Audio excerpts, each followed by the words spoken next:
안녕하세요. 3주차 강의를 시작하도록 하겠습니다. 이번 주에는 그 4장에 있는 변수와 자료형에 대해서 학습을 진행하도록 하겠습니다. 해당 장에서, 해당 장에서 전체적으로 학습해야 될 내용은 다음과 같습니다. 일단 변수와 상수에 대한 개념을 우리가 살펴볼 것이고요. 그리고 자료형이 무엇인지, 그리고 정수형, 실수형, 문자형, 그리고 기호상수, 이거 이제 아스키 코드 값이라고 하는데요. 그리고 오버플로우와 언더플로우에 대해서 우리가 한번 살펴보도록 하겠습니다.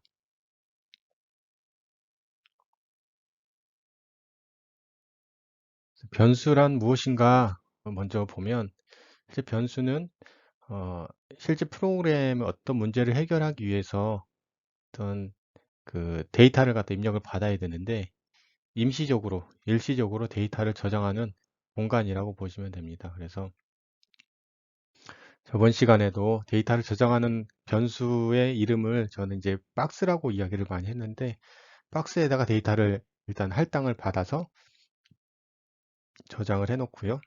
그 저장된 데이터를 이제 연산을 하거나 활용을 하게 됩니다. 그래서 실제 어떤 연산과 활용을 위해서 어딘가에 저장이 돼야 되기 때문에 이런 변수를 만듭니다. 그래서 이런 변수를 사용하는 이유는 크게는 실제 프로그래머가 어떤 코드에 대해서 해당되는 문제 해결을 위해서 어떤 로직을 짜놓고 거기에 따른 어떤 유지 보수나 그리고 변경을 용이하게 하기 위해서 변수를 사용합니다. 예를 들어서 왼쪽 편과 같이 사각형을 구하는 어떤 사각형의 면적을 구하는 그 간단한 지금 한 줄 코드가 있는데요. 가로, 세로 하고 이제 면적을 구하는데 실제 해당되는 그 값을 변수로 쓰지 않고 숫자 값으로 쓰면 매번 이 숫자 코드를 갖다가 찾아가서 수정을 해야 되지만 이렇게 변수로 설정해 놓으면 일단 가독성도 편하고 실제 수정하는 데 있어서 되게 용이하게 됩니다. 그리고 이렇게 변수로 받지 않고, 아니, 그러니까 숫자로 받지 않고 변수로 해 놓으면 나중에 이제 메소드 함수 형태로 해당된 코드들을 갖다가 만들었을 때 재사용성이 되게 증가가 되고요. 어떤 코드의 유연성이 활용성이 훨씬 많아집니다. 그 말의 의미는 사실은 시간과 노력을 누군가가 만들어 놓은 시간과 노력을 거의 쉽게 갖다 씀으로 인해서 어떤 생산성이 훨씬 올라가는 형태의 코드가 된다라는 거죠. 예, 시간과 돈을 아낄 수 있는 그런 부분에서 이런 변수를 사용을 한다. 그래서 변수와 상수에 대해서 조금 더 자세히 보면 변수랑 상수는 어떻게 보면은 어떤 데이터를 저장을 하는데 조금 차이가 있습니다. 변수는 저장된 값이 변경이 가능합니다. 박스 안에 어떤 값을 집어넣는데 그 값이 수시로 변경되는 거죠. 일시적인 어떤 데이터가 저장됐다가 활용되고 다른 데이터로 변경되고 이렇게 되지만 상수는 똑같은 박스이지만 얘는 변경하지 못해 라고 지정해 놓은 어떤 박스라고 보시면 됩니다. 그래서 해당되는 상수 컨스턴트라고 하는데 컨스턴트는 저, 딱 지정되어 있는 어떤 값 그리고 변경이 불가능한 것 그리고 변경할 필요가 없는 값도 있죠. 예를 들어서 뭐 파이는 3.14라든지 이런 거는 원주율 같은 경우에는 변경이 필요 없는 그 상수잖아요. 뭐 이렇게 9.8m/s라든지 이렇게 중력 가속도라든지 어떤 그 그러니까 불변한 어떤 숫자나 이런 것들은 상수로 고정해 놓고 사용을 합니다. 만약에 그 값이 변하거나 어떤 다른 데이터 영향으로 변경이 되면 사실 문제가 발생을 하거든요. 실제 프로그램이나 논리에 있어서 그렇기 때문에 변수와 상수를 반드시 구분해서 작성을 해야 되고 그렇게 이제 사용을 일반적으로 다 합니다. 그래서 변수는 변하는 값이 담겨 있는 박스, 상수는 변하지 않는 값이 담겨 있는 박스라고 보시면 됩니다. 그래서 변수와 상수에 해당되는 예제 코드가 지금 여기 있는데요. 간단하게 이제 설명을 드릴 거예요. 그래서 일단 우리가 저번에 배웠던 여기 주성문이 있네요. 주성문이 있고 그리고 처음에는 샵 include studio.h include 포함한다. 스탠다드 인풋 아웃풋에 함수의 꾸러미를 포함하고 시작을 합니다. 이게 이제 이 자원이 있기 때문에 쉽게 밑에 있는 자료들을 스캔F나 프린트F를 쓸 수가 있습니다. 그리고 메인 함수는 하나다. 이렇게 int 메인 하고 시작하죠. 그리고 열고 닫고 이렇게 합니다. 그리고 여기 실제 메인 함수의 중요한 코드들은 여기 있습니다. 이제 저희가 배우려고 하는 거는 변수와 상수에 대해서 배우려고 하는데, 일단은 변수가 radius라는 변수가 하나 있고요. area라는 변수가 있습니다. 그래서 이 박스에는 각각 반지름과 면적을 집어넣으려고 하고 있고요. 그리고 실제 여기 이 속성, 속성이라고 하는데 여기 자료형이라고 이제 나중에 나오긴 하지만 여기 이제 실수를 담을 수 있는 박스입니다. 그래서 박스 두 개를 이렇게 만들어 놨습니다. 그리고 printf에서 원의 면적을 입력하십시오 라고 하는 이 쌍따옴표 하나 있는 글자가 콘솔 창에 이렇게 출력이 되고요. scanf를 통해서 이제 키보드로 입력을 받는데, 입력을 받을 때 해당되는 그 실수 값을 키보드로 입력을 받을 수가 있습니다. 그럼 키보드 입력 받아서 키보드 입력 받은 값을 지금 레이디어스에다가 저장을 하고요. 지금 아까 변수를 하나 만들어 놨죠. 거기다 저장을 하고 그 값을 활용해서 어떤 원의 면적을 구할 수가 있습니다. 그래서 여기서 말하는 지금 변수는, 이게 이제 반지름은 항상 변할 수가 있겠죠. 그리고 반지름에 따라서 이 면적도 변하겠죠. 네. 근데 여기 이제 3.14 원주율 같은 경우는 변하지는 않겠죠. 그래서 변하는 값이 담겨 있는 박스를 변수라고 하고, 실제 변하지 않는 값을 상수라고 합니다. 그래서 상수형 변수가 있는데, 이제 아까 위에서 봤던 것처럼 일단 상수 값을 갖다가 뭐 pi라고 주어주고 거기 이제 define을 합니다. 나중에 뒤에 나오는데 샵 define 해가지고 3.14 해주고 해당되는 그 코드 이름은 pi다. 그래서 해당되는 변수 형태로 변수형 상수로 사용하기도 합니다. 그래서 변수와 상수는 어떻게 다른가? 실제는 변하는 값이고 변하지 않는 값이기도 하죠. 그리고 변수가 실제로 만들어지는 공간은 컴퓨터 부분에서 어디인가? 실제 변수라고 하는 거는 아까도 말씀드렸던 것처럼 일시적으로 데이터를 저장하는 공간이잖아요. 그래서 메모리 공간 안에 변수가 만들어지고요. 메모리 공간에 저장되어 있는 값들을 CPU가 불러다가 연산해서 다시 뭐 저장하거나 쓰거나 이런 일들을 합니다. 그래서 이제 변수 이야기를 할 때는 저는 이제 보통 이런 이야기를 하는데, 우리가 이제 나중에 변수를 선언과 정의라는 이야기를 합니다. 그래서 우리가 보통 어디 무인도 같은 데 이렇게 가면 처음에는 여기 이제 땅이 있어요. 그러면 뭐 콜럼버스가 배를 타고 와가지고 여긴 내 땅이야라고 이렇게 뭐 깃발을 이렇게 꼽잖아요. 깃발을 막 꼽는데 이 꼽는 순간 여기가 자기 땅이 되는 거죠. 그러니까 선언한다고 합니다. 그래서 여기 내 땅이야라고 변수를 갖다 선언할 때 내 땅이야라고 선언하고, 정말로 여기가 그 영토가 소유권이 발동을 하려면 물건 같은 걸 하나 이렇게 딱 둬야 됩니다. 이렇게. 물건 하나 두거나 보통 그 사람이 거기에 거주를 하면 이게 직육면체 사각형이에요. 어떤 물건을 두면 비로소 이 그 공간 안에 여기 소유권이 그러니까 소유권이 이제 발동이 하는데요. 실제로 프로그램이 변수를 선언하고 정의를 하면 그 공간을 갖다가 다른 사람이 쓸 수가 없습니다. 해당되는 걸 지우지 않는 이상 이제 쓸 수가 없는 것처럼 일단 점유하고 있으면 이제 다른 사람들이 내가 여기서 지금 점유하고 이 공간을 쓰고 예약해서 쓰고 있는데 다른 사람에게 치고 들어올 수 없다라는 거예요. 만약 치고 들어오면 이제 문제가 발생을 해요. 뭐 전쟁이 나긴 나겠지만 일반적으로는 예전에 OS에서 보면은 파란 화면 뜬 거 보신 적 있는지 모르겠어요.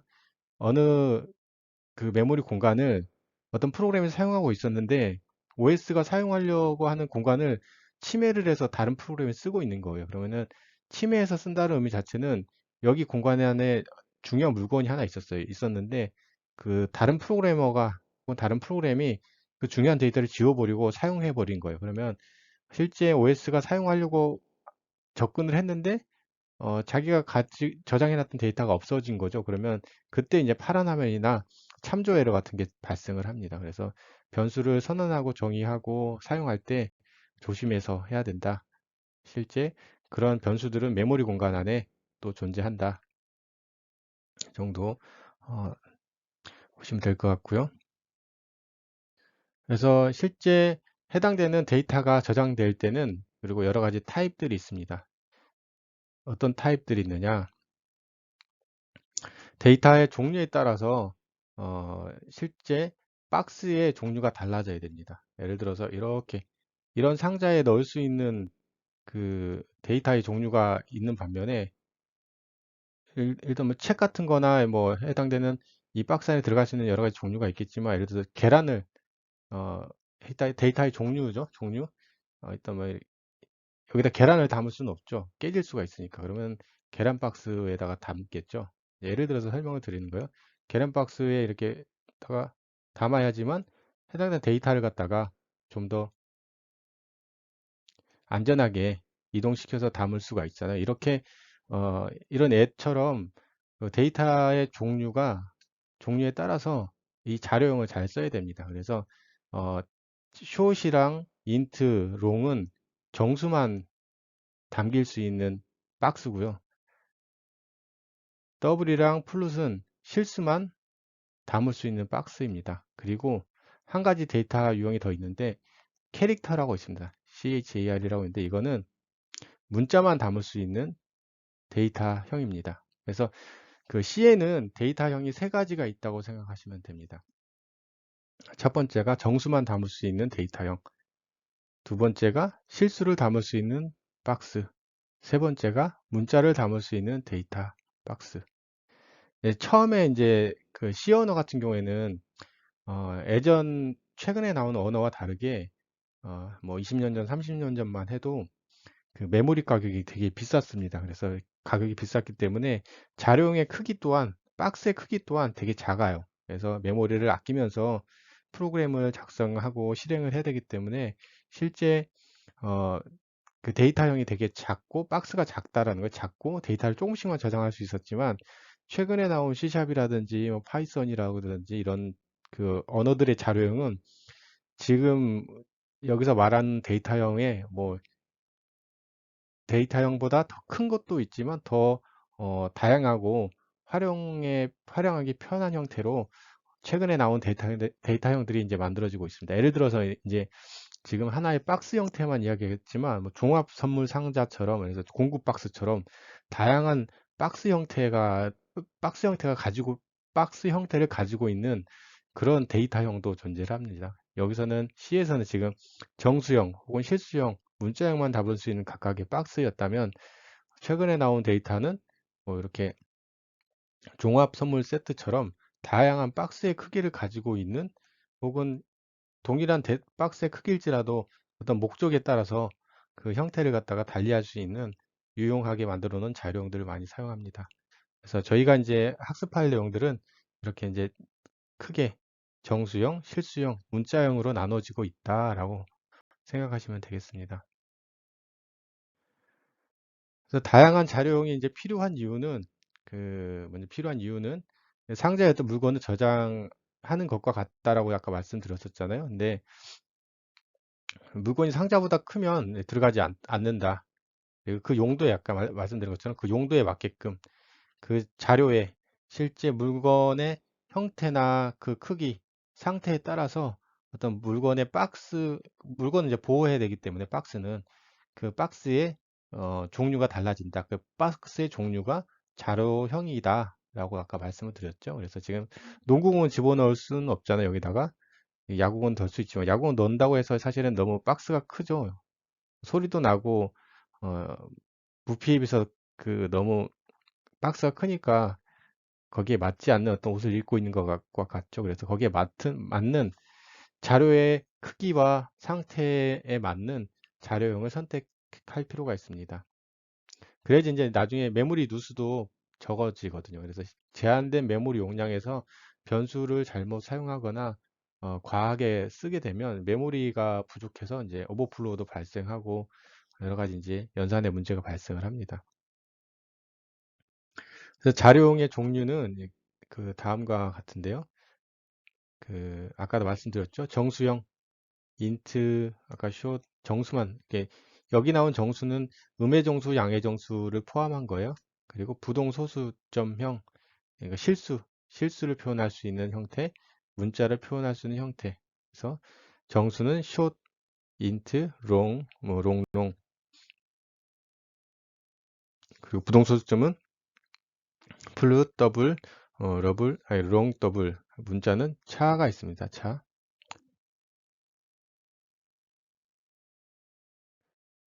그래서 자료형의 크기를 이제 확인하는 방법도 있습니다. 프로그램에서. 그래서 사이즈 오브라는 그 메소드, 함수들을 활용하면 실제 내가 선언하고 사용할 그 박스의 크기, 자료형의 크기를 확인할 수가 있습니다. 그래서 x라는 변수를 내가 만들어 놨을 때 x라는 변수가 실제 어, 자료형의 크기가 얼마인지 몇 바이트인지 확인할 때 이렇게 사이즈 오브 하고 해당된 변수 값을 써주면 그 변수의 사이즈를 확인할 수가 있습니다. 근데 이제 여기 한 가지 더 짚고 넘어가야 되는 거는 실제 그 박스의 자료형이 차, 뭐, 숏, 더블, 뭐 이런 자료형이 있는데 실제 OS에서 사용할 때 그 자료형의 크기랑 인베디드 시스템, 뭐 산업용에서 쓰는 그 마이크로 컨트롤러 같은 거 있잖아요. 거기서 쓰는 자료형의 크기는 또 다릅니다. 그래서 실제 안CC에서 사용하는 자료형의 크기와 일반 범용 PC에서 쓰는 자료형의 크기는 약간의 차이가 있습니다. 이 이야기는 나중에 해당되는 변수의 오버플로우 이야기하면서 추가적으로 더 말씀을 드릴게요. 그래서 자료형의 크기를 확인할 수 있는 방법은 이렇게 사이즈 오브라는 함수를 써가지고 해당되는 변수의 지금 x라는 변수의 어떤 크기를 몇 바이트를 쓰고 있는지를 확인할 수가 있습니다. 그래서 지금은 음, 샵 인크루드 하고 이제 메인 쪽에 있는 코드만 보면 실제 x 변수의 크기를 확인하기 위해서 x라는 변수가 지금 인트로 지금 자료형이 만들어졌죠. 인트는 정수라는 말이에요. 인티저. 그러니까 정수의 자료형인데 그 자료형의 그 박스의 이름은 X라고 하는 거예요. 그래서 지금 이런 박스가 있는데 이 박스 종류는 정수가 들어가는 박스고 얘의 이름은 X다라고 이제 선언한 거예요. 선언. 실제 이 박스에 값이 뭔가 들어가 있지는 않아요. 선언만 하는 거예요. 깃발만 꽂아놨어요. 야, 여기 메모리나 OS에게 이제 이야기를 하는 거죠. 야, 여기 내가 쓸 거야 라고 깃발을 딱 꽂았어요. 어느 지점인지는 몰라요. 실제 이제 OS와 이 메모리 그 실제 프로그램만 알 수 있는 주소거든요. 그래서 또 해당된 변수를 매번 실행하더라도 또 똑같은 주소에다가 깃발을 꽂는 일은 없어요. 그 종류에 따라 다른 곳에 유의 자원이 있는 메모리 공간에 깃발을 꽂는 거예요. 꽂으면서 야, 여기 내 땅이야. 내가 사용할 거야 라고 선언을 하거든요. 선언하고 이 공간 안에 아무것도 없어요. 정의는 나중에 하는 거예요. 선언과 정의라는 말이 있는데 선언만 해놓고 이 선언된 크기 값도 존재를 하거든요. 내가 얼마만큼 쓸 건지에 대한 거를 이제 사이즈 오브를 통해서 자료의 크기, 이 박스의 크기를 확인할 수가 있다. 그래서 인티저에 대한 박스의 크기, 지금 정수 x만 있는데 실제 뭐 캐릭터 지금 이제 자료형 크기 자체를 갖다가 지금 확인하려고 하고 있는 거예요. 실제 캐릭터 인트, 숏, 롱, 뭐 롱롱이라든지 플룻, 더블의 크기를 각각 사이즈 오브라는 메소드를 통해서 한번 확인해 보았습니다. 확인했더니 실제 x라는 변수는 아까 정수라고 그랬잖아요. 정수의 사이즈 크기는 4바이트, 캐릭터의 형의 크기는 1바이트, 인트는 4. 아까 정수가 4였잖아요. 같은 지금 크기를 가지고 있는 거죠. 그냥 정수 자체가 원래 4바이트니까 x라는 변수 자체도 정수잖아요. 그래서 같은 4가 나온 거고요. 숏은 정수의 반절이에요. 2바이트. 롱은 숏의 2배이긴 한데 인트랑 같은 자료형의 크기를 가지고 있어요. 롱롱은 롱의 2배. 플룻은 4바이트, 더블은 플룻의 2배, 8바이트. 이렇게 가지고 있어요. 근데 이 자료의 크기가 아까도 말씀드린 것처럼 실제 우리 범용 컴퓨터에서의 자료의 크기와 인베디드 시스템에서 자료의 크기가 달라요. 그래서 일반적으로 범용 컴퓨터 우리가 쓰고 있는 컴퓨터에서 자료용 사이즈 오브 하면은 4바이트가 나오는데 그 아두이노나 인베디드 시스템에서는 이 자료용의 크기가 4바이트가 아니고 2바이트가 나와요. 예, 숏도 2바이트고요. 롱만 4바이트. 롱롱은 없어요. 인베디드 시스템에서. 플룻은 4바이트. 더블도 4바이트 이렇게.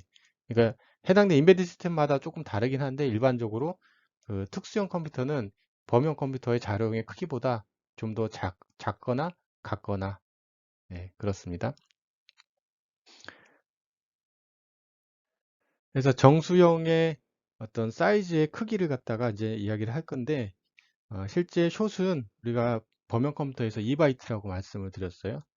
그리고 인트는 4바이트라고 아까 말씀드렸고 롱은 용도 4바이트, 롱롱은 8바이트라고 그랬어요. 그럼 1바이트는 몇 비트죠? 1바이트는 8비트죠. 2바이트니까 지금 16비트라고 지금 이야기를 하고 있고 지금 4바이트니까 48, 32비트라고 이야기를 하고 있고요. 그리고 4바이트 32비트, 8바이트니까 88에 64비트.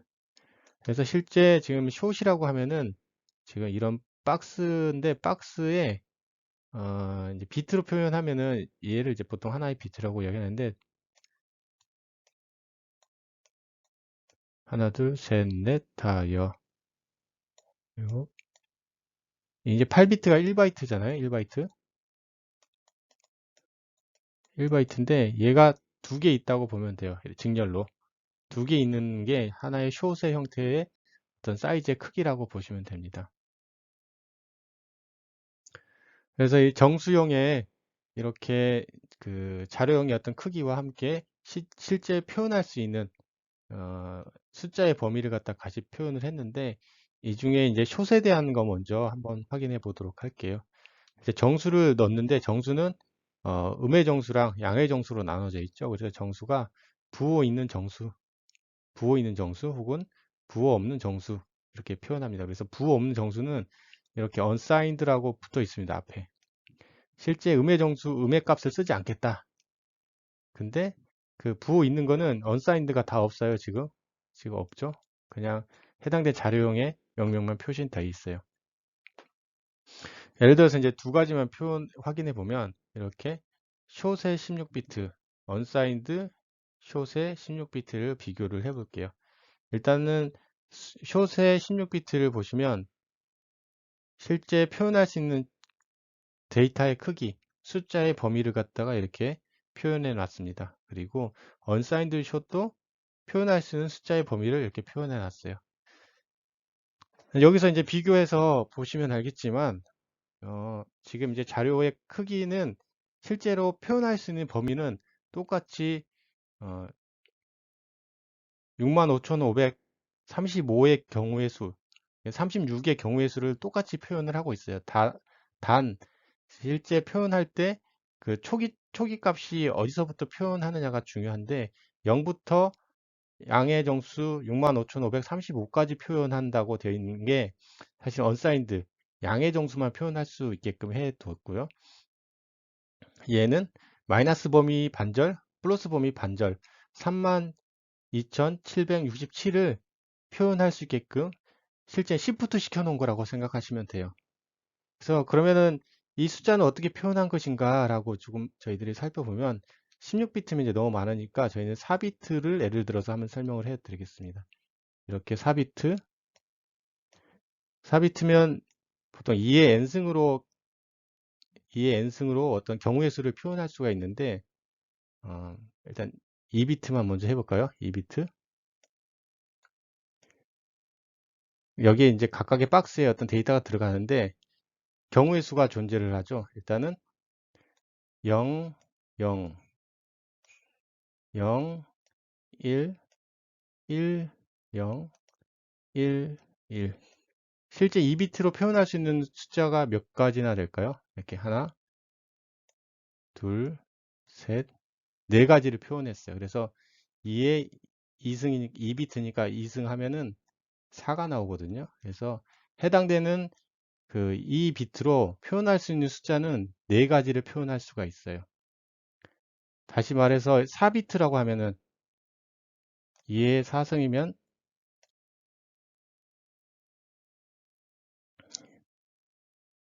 16가지를 표현할 수가 있죠. 예.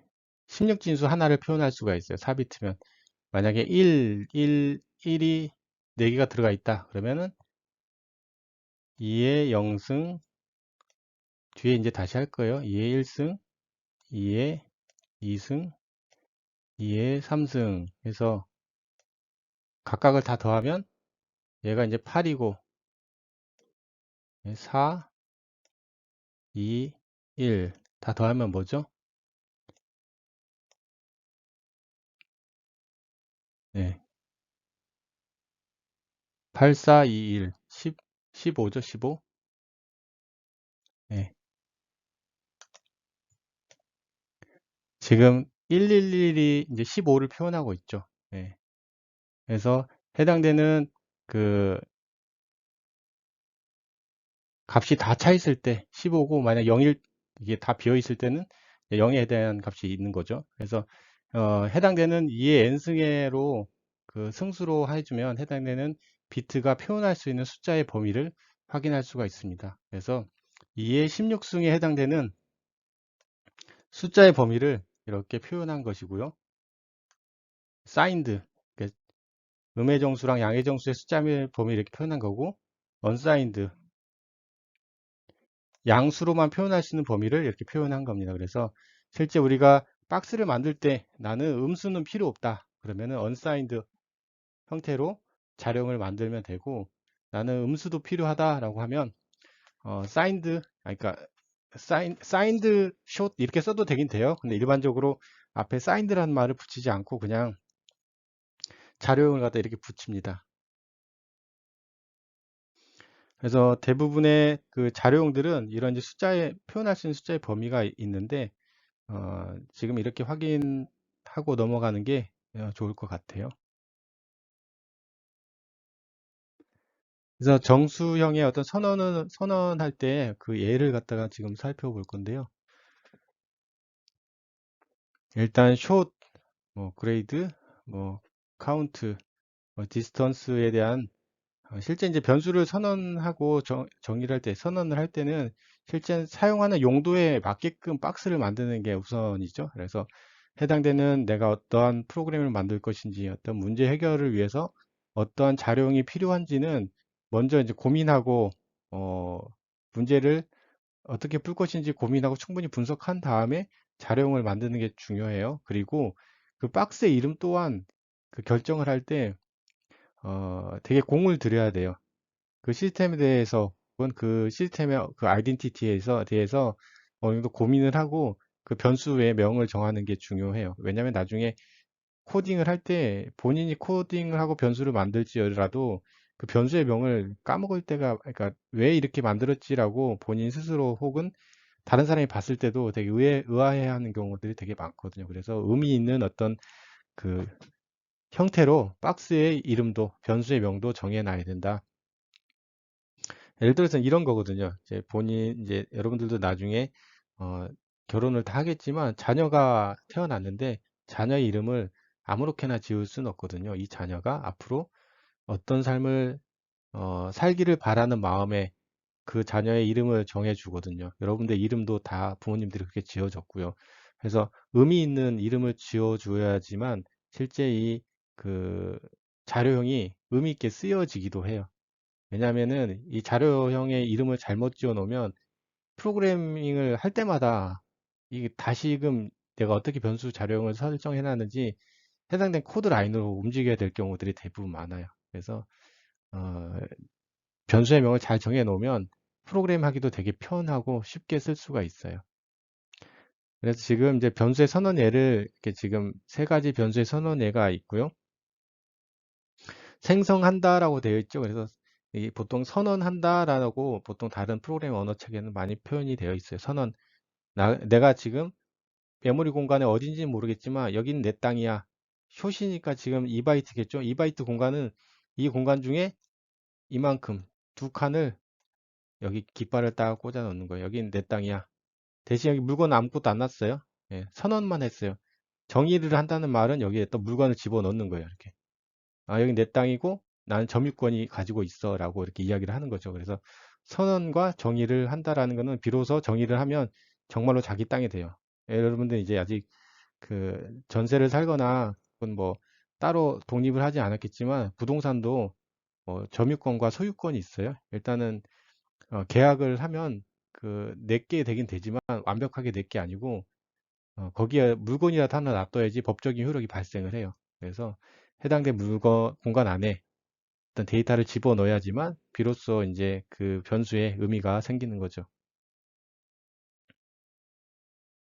그래서 인트의 뭐 정수의 범위, 표현할 수 있는 최대 숫자 범위 4바이트니까 되게 큰 거예요. 그래서 지금 4바이트면 48, 32죠. 그래서 32승에 해당되는 그 경우의 수를 표현하고 있어요. 근데 지금 이제 31승이라고 표현한 거는 이제 마이너스 1에 해당되는 부분이 빠져 있기 때문에 그렇고, 그리고 숏도 지금 16비트잖아요. 16비트. n-1비트에 해당된 경우의 수를 또 표현하고 있고요. 그리고 롱은 보통 인트형과 같다라고 했는데 PC 경우에 그러네요. 인베디드 경우에는 롱이 인트의 그 2배가 돼요. 인트는 2바이트면 롱은 4바이트 이렇게 쓰여요. 이제 PC랑 그러면은 인베디드 시스템이랑 왜 자료의 크기가 다르느냐? 어, 아까도 이제 말씀드린 것처럼 최근 나온 언어들은 실제 그 자료의 크기가 이전보다 훨씬 더 크고 다양하게 만들어졌어요. 그러면 예전에 만들어진 그 인베디드 시스템이나 그 언어에서는 왜 자료량이 작느냐? 아까도 이제 말씀드린 것처럼 실제 메모리 공간 안에 어떤 여긴 내 땅이야라고 선언하고 정의를 해서 자기 걸로 만드는 작업들을 하다 보면 실제 같이 사용하는 공간 안에서 이렇게 풀은 제한적인 거죠. 메모리 공간은 제한적이에요. 근데 여러 프로그램 공유해서 이 메모리 공간을 쓰는데 여러 사람이 여기 내 땅이야, 내 땅이야 이렇게 하면은 요즘에 부동산 때문에 문제가 많잖아요.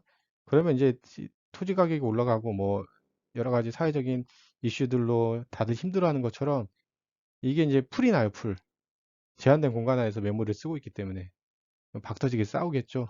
그러면 이제 실제 프로그램이 버벅거리는 현상이 발생을 해요. 그래서 옛날에 나오는 프로그램들은 이 메모리 공간을 최대한 더 작게 쪼개서 쓰려고 노력을 했어요. 그래서 자료용의 크기가 작은 이유가 여기에 있어요. 요즘에는 이제 메모리가 워낙 가격이 싸졌기 때문에 자료용 크기가 이렇게 작지가 않거든요. 근데 예전 것들은 지금 PC는 4바이트지만 그 인베이드 시스템에서는 2바이트라고 그랬어요. 2분의 1 정도로 작거든요. 그런 이유 때문에 그렇다. 그래서 예제를 이제 여기 또 나오는데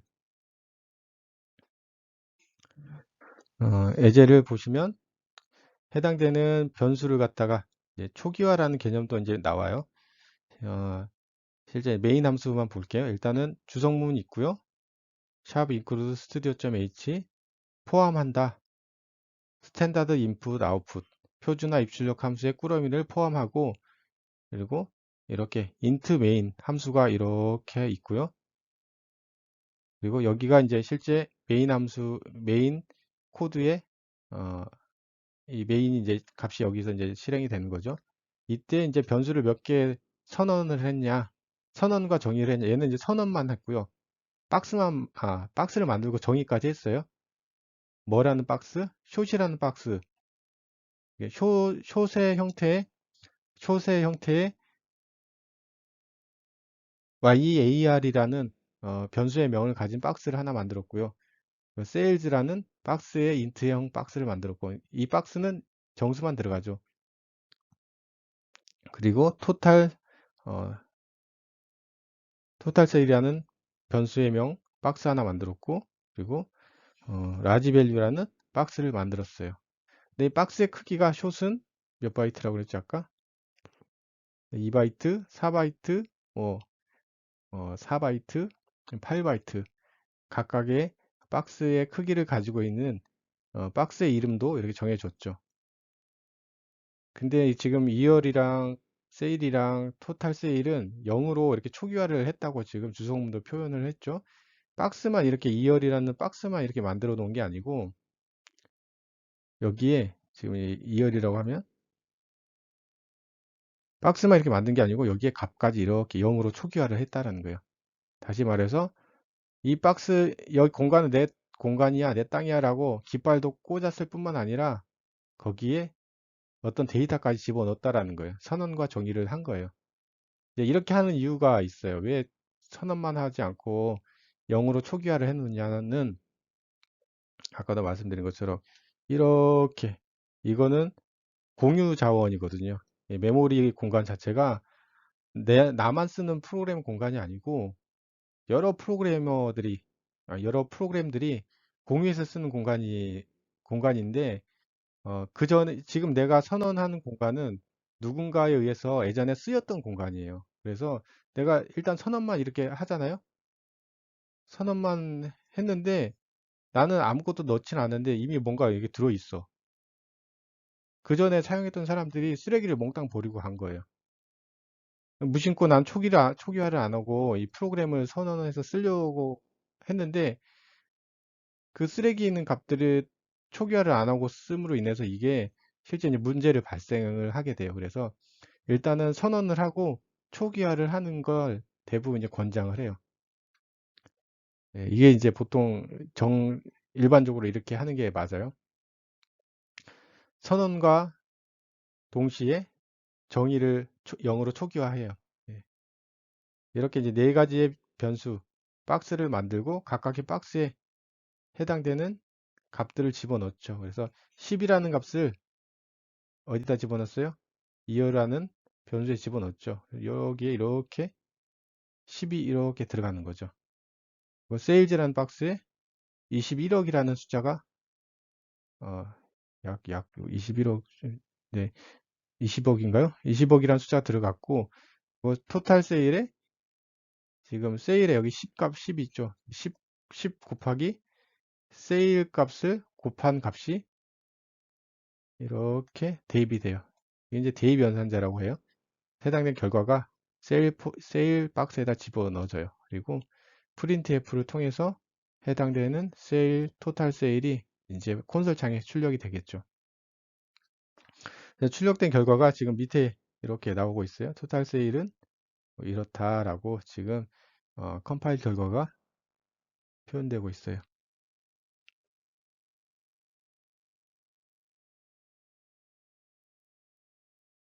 네, 그래서 자료용에 앞에 사인드와 언사인드를 이렇게 붙이는데 일반적으로 그 사인드는 일반적으로 생략을 해도 되고요.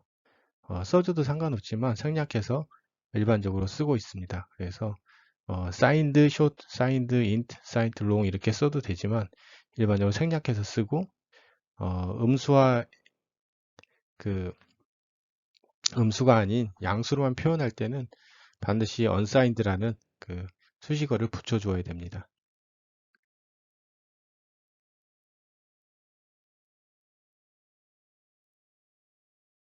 네, 이번에는 오버플로우에 대해서 설명을 드리겠습니다. 오버플로우는 지금 직관적으로 이 그림으로 왼편에 있는 물이 넘쳐 흐르는 걸 이제 오버플로우라고 하는데 주전자에서 나오는 이 물 자체가 이제 데이터고요.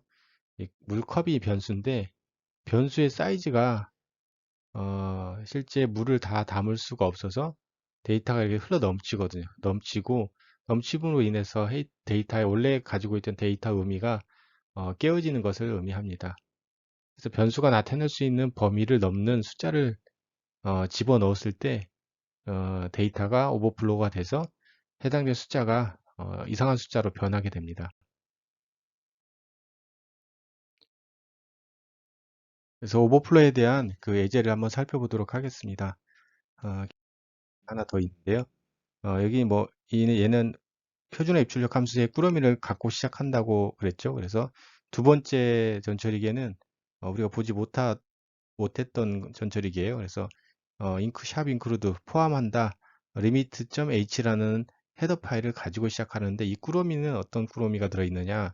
지금 shrd max라는 정의 값하고 ushrd max라는 어떤 값이 들어있는 꾸러미입니다. 그래서 실제 우리가 해당되는 변수에 대해서 정의를 하고 있지 않는데 쓰고 있잖아요. 지금 두 변수를 쓰고 있잖아요. 그래서 여기에 쓸 수 있는 이유는 여기에 이미 정의가 되어 있기 때문에 사용을 한 겁니다.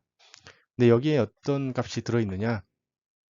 주성문에 보시는 것처럼 최대값을 초기화한다라고 되어 있잖아요. 32767. 이 숫자 어디서 많이 봤죠? 그러니까 그 숏이라는 자료형이 어, 그 양수를 갖다가 최대로 표현할 수 있는 수가 32767이에요. 그 값이 여기 들어있다라는 거고, unsigned USHART max는 unsigned short이거든요. unsigned short의 최대값인 65535가 여기 안에 들어있다라는 거예요. 이 변수에. 그래서 각각의 값을 32767을 머니에다가 S머니에다 집어넣고 65535를 지금 U머니에다 집어넣었어요. 각각의 자료형의 값이 들어가 있는 상황인데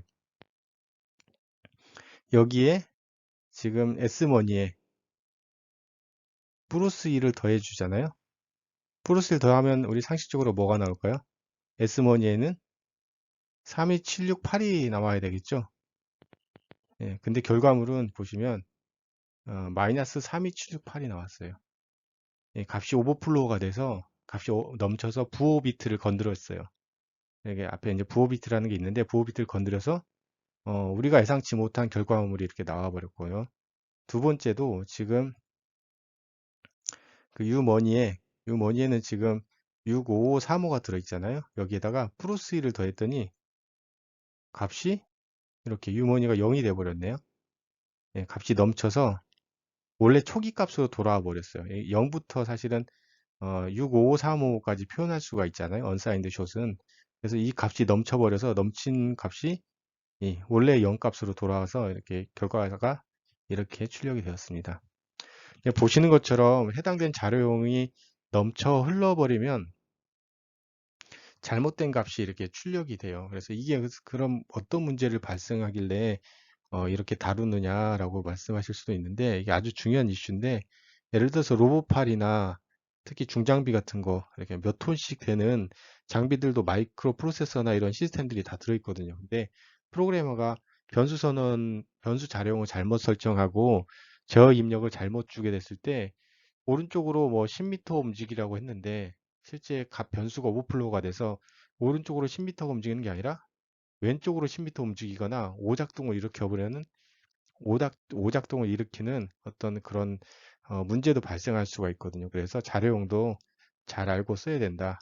그래서 우리 이 범용 컴퓨터에서는 뭐 인트가 4바이트여서 실제 컴퓨터에서 컴파일하고 수행할 때는 문제가 없었는데 실제 컴파일을 해서 그 인베드 시스템에다 집어넣을 때는 자료용이 2바이트로 작용한다고 그랬잖아요. 그때 이제 또 오버플로우가 발생하는 거예요. 그래서 그런 부분에 대해서 주의를 해야 된다. 다음으로는 이제 진법에 대해서 한번 짚고 넘어가도록 하겠습니다. 그래서 지금 우리 이진법에 대해서 위에서 한번 계산해 봤고 8진법, 16진법에 대해서 한번 보고 넘어갈 텐데요. 일단 8진법은 8이 되는 순간 이제 1의 자릿수로 넘어가겠죠. 지금 10진수가 지금 이렇게 쭉 있고 8진수가 이렇게 있습니다. 8진수는 0부터 7까지 수를 센 다음에 1로 넘어갔죠. 예.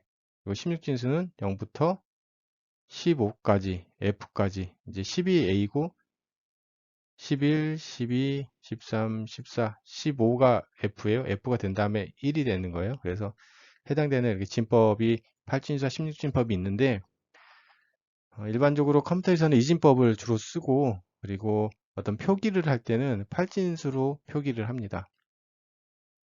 그래서 16진수 앞에다가 OX라고 이렇게 표기를 한다고 말씀드렸어요.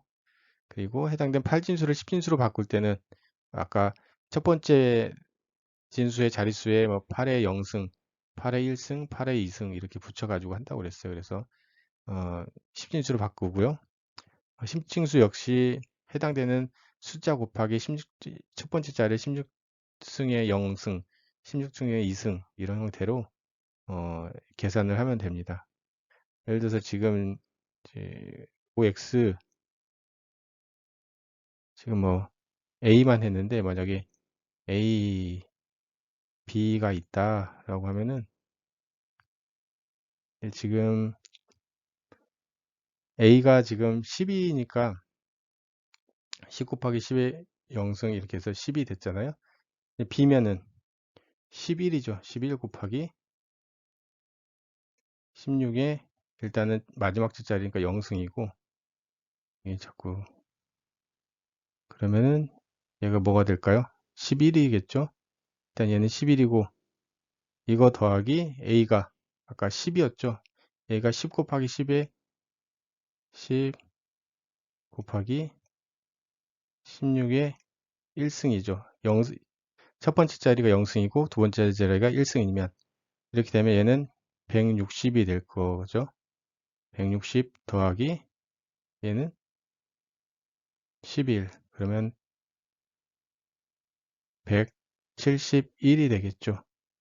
16진수 A, B는 10진수로 171이다. 이렇게 16진수를 10진수로 변경할 수 있습니다. 8진법이나 이진법도 다 이렇게 이런 규칙을 가지고 해당된 진법을 10진수로 변형할 수 있습니다. 그래서 프로그램으로 해당되는 진법의 계산이 잘 되는지를 확인하려고 하고 있는데 지금 x라는 변수에는 10을 넣고 그냥 10진수에 10이에요. 이렇게 하면 그리고 y라는 변수에는 여기 앞에 숫자 8진수로 이제 0, 010을 집어넣고요. 앞에 숫자 0을 붙이면 이렇게 8진수로 들어가요. 그리고 z에는 ox라는 어떤 리터럴을 붙였는데 그리고 10을 넣으면은 이게 이제 16진수라고 하는 거예요. 16진수가 z에 들어가는 거죠.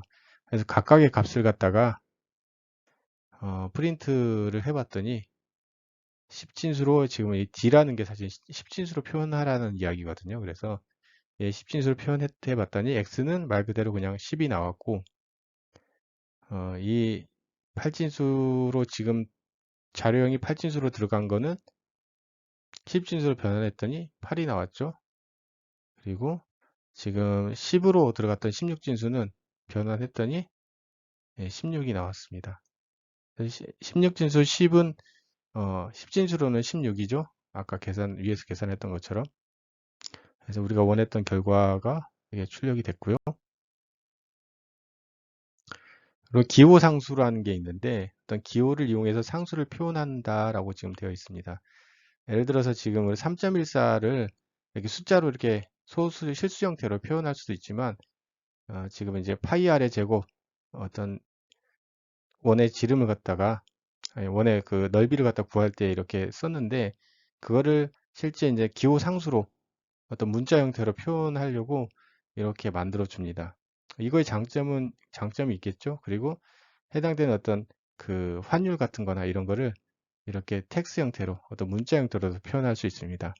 이렇게 이제 기호 상수를 씀으로 인해서 장점이 실제 파이라는 게 소스 코드 상에서 하나만 쓰이는 게 아니거든요. 수없이 많이 쓰일 수가 있는데 이렇게 3.14, 1592를 다 쓰는 것보다 파이라고 영문자를 하나 써서 실제 코드의 가독성을 높일 수가 있고요. 위에서 이제 정해주면 돼요. 얘는 이 파이는 뭐다라고 디파인을 해주면 되는데 이렇게 해줌으로 인해서 가독성이 올라가고 실제 이 파이라는 숫자만 변경해주면 한 번에 다 코드가 수정이 되기 때문에 어떤 되게 효율성이 발생을 합니다. 그래서 보이는 어떤 그 예제처럼 지금 여기는 실제 그 상수값들이 그냥 다 박혀 있잖아요. 다 박혀 있으면 실제 매 코드마다 이거를 일일이 다 접근해서 수정을 해줘야 돼요.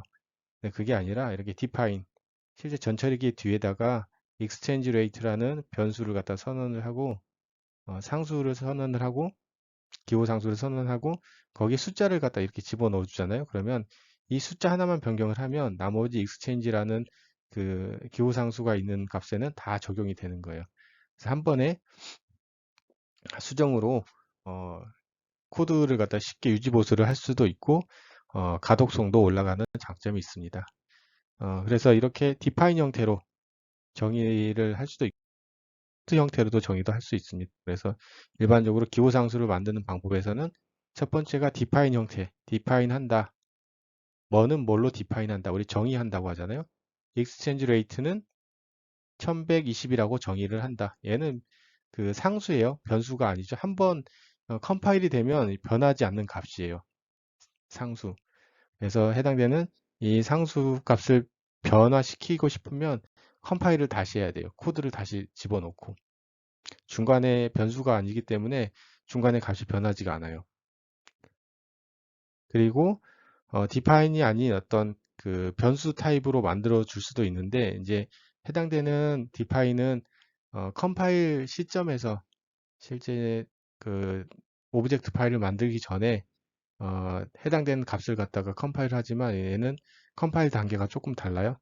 하지만 거의 똑같은 방법으로 기호상수를 쓸 수 있는 게 AR과 앞에 자료형 앞에다가 자료형 앞에 컨스턴트라고 써주면 이 변수는 익스체인지 레이트 같은 경우에는 변하지가 않아요.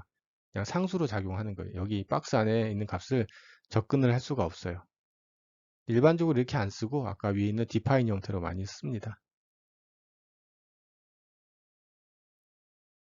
그래서 거기 쓰는 예제를 갖다 또 한번 지금 보여주고 있는데 텍스 레이트를 0.2라고 해놨잖아요. 그래서 0.2를 지금 여기 텍스 레이트가 어디에 박혀 있느냐 여기에 있는데 이게 한두 개만 있을 게 아니라 여러 개가 있을 거잖아요. 그래서 이 텍스 레이트에 있는 숫자만 한번 변경을 해서 매번 유지보수의 어떤 편의성을 제공을 합니다.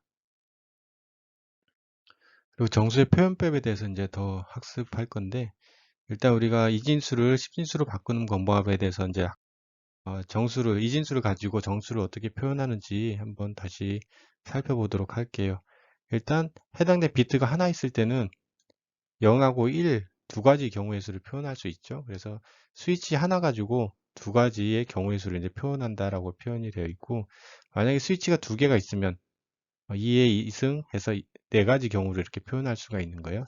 실제 이제 D램 같은 경우나 트랜지스터 자체가 그 전기가 흐르는 상태 혹은 전기가 흐르지 않는 상태를 TR로 0과 1의 상태로 구분하기도 하고 그리고 D램 같은 경우에도 커패시턴스의 전하가 충전돼 있을 때를 1, 충전이 안 돼 있을 때 0 상태로 해당되는 메모리의 어떤 값을 기억할 때도 이와 같은 방법을 써서 이진수로 방법을 써서 숫자와 데이터들을 기록을 합니다.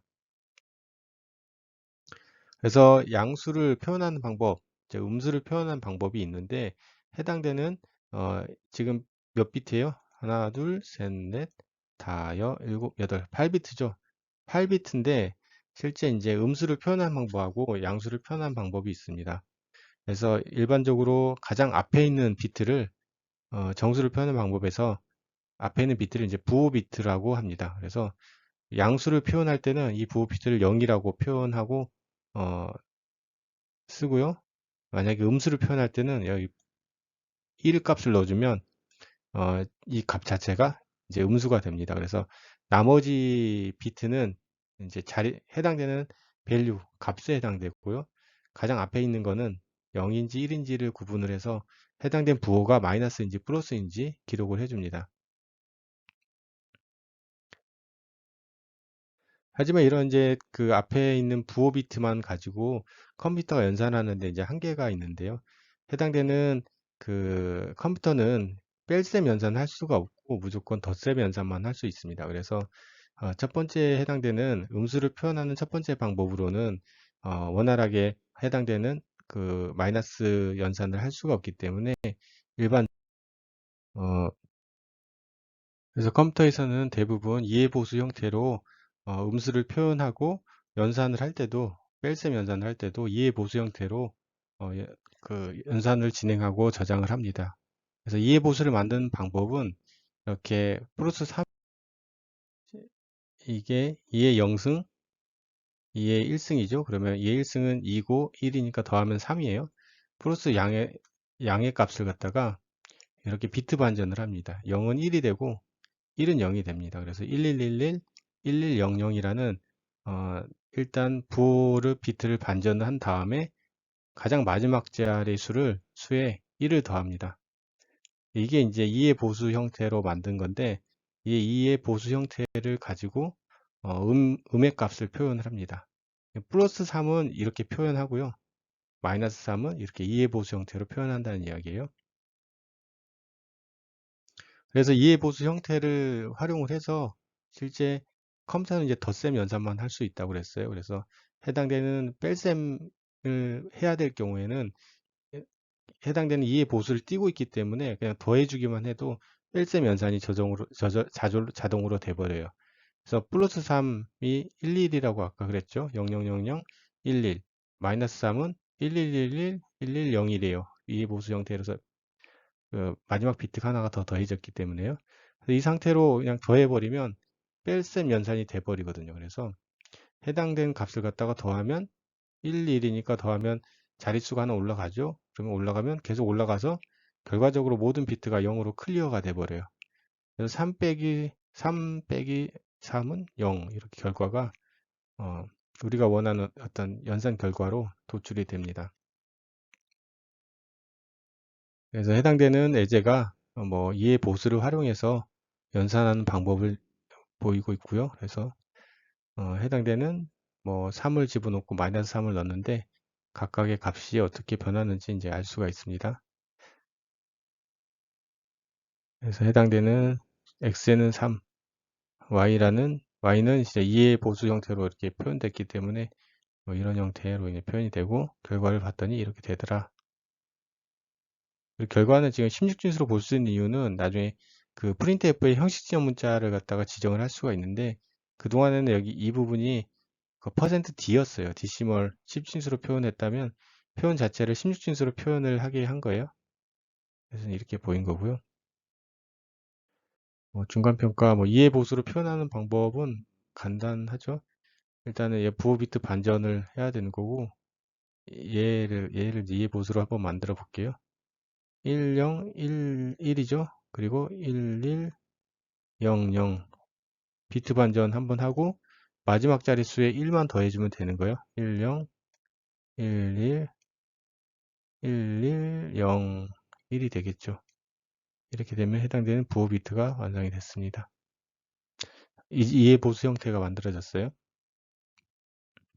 이해 보수 형태로 됐다는 건 이거의 마이너스 형태가 얘인 거죠. 네, 그리고 그 다음으로는 컴퓨터에서 실수를 표현하는 방법인데요. 실수를 표현할 때 컴퓨터에서는 부동 소수점이라는 표현 방법을 씁니다. 그래서 소수점이 떠서 움직인다는 의미인데 보통 아주 큰 수를 표현할 때 이렇게 가수부와 지수부로 나눠 가지고 엄청나게 큰 숫자, 실제 우리가 쓰기도 불편한 큰 숫자를 표현하기 위해서 가수부와 실수부로 나눠서 일반적으로 우리가 수학에서 표현을 합니다.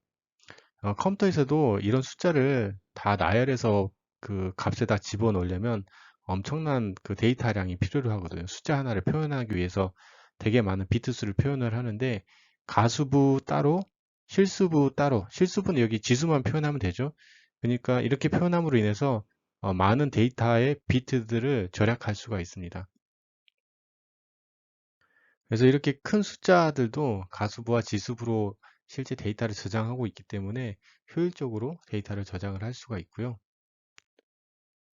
이렇게 이제 표현이 되고 이제 문자형에 대해서 우리가 보면 문자는 컴퓨터보다 인간에게 중요한 어떤 개념인 거죠. 그래서 문자는 사실은 컴퓨터에 있어서는 그냥 숫자에 불과해요. 우리가 알파벳 A, G, J, H를 컴퓨터에서는 아스키 코드 값으로 65, 69, 71, 74, 78 이렇게 그 해당되는 문자와 해당되는 컴퓨터가 정의한 숫자 키와 연결이 되어 있다고 보시면 돼요. 이걸 이제 아스키 코드라고 하는데 실제 우리가 키보드에 그 버튼 눌렀을 때 그 키보드의 버튼에 해당되는 알파벳 A, 소문자 A가 모든 숫자 키와 연결되어 있다라고 생각하시면 돼요. 숫자 코드표와. 그래서 어떤 이런 문자형들은 그 컴퓨터보다는 인간에게 필요로 하기 때문에 만들어진 자료형이고요. 그리고 이것을 이제 공통적으로 세계 모든 사람들이 키보드를 통해서 어떤 문자를 다 집어넣거든요. 그러면 이 공통적인 어떤 알파벳의 키가 어떤 기본 숫자 컴퓨터에서 사용되는 이진수와 다 매칭이 돼 있다라고 생각하시면 되는데 그게 이제 아스키 코드표예요. 아스키 코드표가 이렇게 되고 지금 아까 알파벳 대문자 A 봤었죠? 대문자 A 네, 16진수로는 41이고 10진수로는 65예요. 이제 표현은 10진수와 16진수로 해놨지만 실제 컴퓨터에서는 이진수로 표현이 돼 있겠죠. 그래서 알파벳들이 이렇게 쭉 코드표가 이렇게 존재를 하는 거예요. 65부터 지금 뭐 79까지 이렇게 매칭이 돼 있죠. 그래서 해당되는 그 특수 문자와 특수 문자, 널 문자, 뭐 소리 나는 거 이런 거 여러 가지가 있거든요. 델키 컴퓨터에 있는 대부분의 아스키 컴퓨터 키보드에 있는 자판들도 여기 다 있어요. 그래서 해당되는 아스키 코드표가 키보드에 어떤 숫자를 눌렀을 때 숫자 코드표와 다 연결돼서 컴퓨터가 이해할 수 있는 코드로 다 매칭이 되어 있다라고 생각하시면 돼요. 그래서 알파벳 A를 우리가 집어넣는다고 하면은 알파벳 A는 우리가 알파벳 A라고 넣지만 실제로는 그 변수에는 65라는 값이 들어 있어요. 65라는 값이. 그래서 지금 코드 캐릭터 A에 코드 1이라는 박스 안에 어, 알파벳 A를 문자 상수를 넣었죠. 그리고 코드 2라는 변수에는 65를 집어넣었고요. 그리고 프린트 F를 해봤더니 결과적으로 이제 형식시험 문자를 C라고 했어요. 실제로 반환을 할 때, 출력을 할 때는 이제 캐릭터로 출력한다는 의미인데 반환을 해봤더니 결과가 같죠. 네, 알파벳 A를 이렇게 문자 상수로 집어넣거나 실제 10진수 65를 넣어도 똑같은 결과가 나오더라. 이렇게 10진수 65로 넣어도 되고 OX 뭐 넣었죠? 아까 16진수에 해당되는 값을 집어넣어도 OX 해가지고 넣어도 결과적으로 A라는 숫자가 나오겠죠. 그리고 아까 특수 키에는 아스키 코드에는 여러 가지 또 제어 문자들이 존재를 하는데 우리가 이제 일반적으로 많이 쓰는 문자들은 이렇게 이제 탭도 있고요. 계획 문자는 우리가 형식적 문자에서 많이 썼었죠. 엔터 줄바꿈 하는 거. 얘를 많이 쓰고 그리고 뭐 수평 탭 먹이는 거, 그리고 경고음 내는 거 A. 뭐 이 정도 알아두시면 될 것 같아요. 그래서 그 이번 주 수업은 그 지금 저희들이 변수와 자료형에 대해서 쭉 학습을 진행을 했는데요. 어떻게 보면 되게 많은 양이긴 한데 제가 이제 빨리 설명을 잘 들었는지 모르겠어요. 그래서 학습을 잘 모르시면 한 번 더 보고 책도 참고를 좀 하시고요. 그리고 어, 이번 주에 이론 수업 역시 뒤에 있는 연습 문제를 풀어서 제출을 하시면 됩니다. 네, 고생하셨습니다.